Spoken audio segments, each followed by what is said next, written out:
મસાલો વિડીયો ગમ્યો હોય તો લાઈક કરજો, શેર કરજો। હેલો મિત્રો, અન્નપૂર્ણા કિચનમાં આપનું સ્વાગત છે। હું રેખાબેન સોલંકી। આજે આપણે છાશનો મસાલો બનાવવાના છીએ। એમાં અજમો લીધો છે, આ ફુદીનો આપણે સૂકવી દીધો હતો, ફુદીનો, આ કસૂરી મેથી લીધી છે, આ જીરું, આ સંચળ મીઠું અને આ ધાણા સૂકવેલા, અને આ ધાણા આપણે આખા ધાણા લીધા છે, સિંધાલું મીઠું। એટલે આપણે આ ત્રણેયને શેકી લેવાના છે પહેલાં।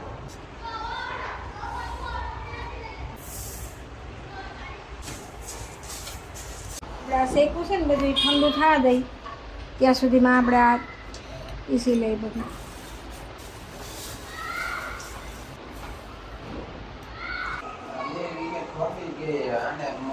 આપણે પીસી લીધું છે, હવે મિક્સ કરી દેવાનું।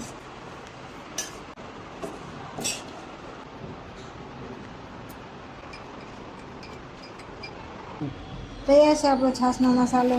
વિડીયો ગમ્યો હોય તો લાઈક કરજો, શેર કરજો, સબસ્ક્રાઈબ કરજો। જય શ્રી કૃષ્ણ।